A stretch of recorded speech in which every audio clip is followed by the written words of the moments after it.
After being a struggling politician for 10 years and finally getting his big break, Patriotic Alliance leader Gayton McKenzie, the new Minister of Sports, Arts and Culture, hit the ground running in his department, making big promises and promising big changes and transparency. However, a few months down the line, McKenzie is singing a different tune as critics accuse him of being co-opted by the African National Congress of Cyril Ramaphosa, as he is always singing Ramaphosa's praises. Julius Malema, who he has surpassed politically as he is now minister, before Malema has even occupied any position in government, despite being a politician way longer than Gayton McKenzie and having a bigger party and more influence. Gayton McKenzie, who is one of the advocates of the government of national unity, as it has provided him a ministerial seat despite having only less than 3%, ahead of parties like the MK Party with 15%, Julius Malema with over 9%, who both have no seats as ministers or even in provincial government. While Gayton McKenzie has a bodyguard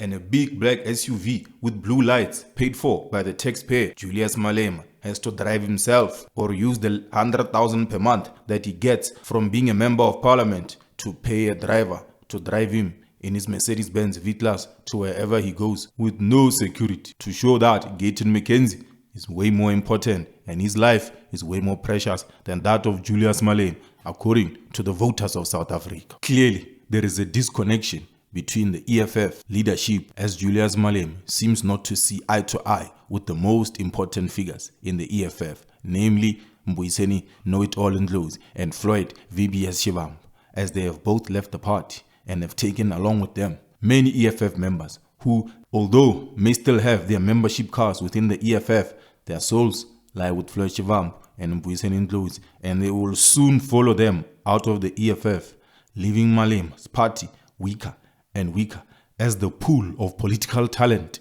in South Africa is very small, and losing a brilliant and clear politician like Mbuyiseni Know-It-All Ndlozi or Floyd VBS Shivambu, or even the man who hardly wins a case, Dali Mpofu, is a blow that many political parties cannot afford, including the ANC, who has been in decline ever since members started leaving the party in 2009. Perhaps it is time for Julius Malema to look in the mirror and think about why people are leaving his party and rejecting his ideas. Perhaps the man is too rich to understand the problems that ordinary South Africans face and only speaks for the people who can benefit him financially or otherwise. Or perhaps he just doesn't care about South Africans and will only advocate for Africans as he sees them as more important than South Africans for reasons we don't know or don't understand. Or perhaps the worst case scenario is Julius Malema is an agent of white monopoly capital that he claims to hate so much,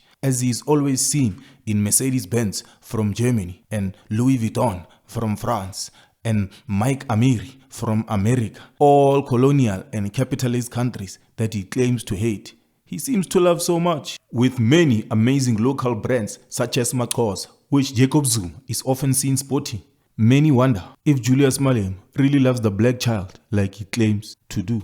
Perhaps this is the reason why everybody is leaving EFF.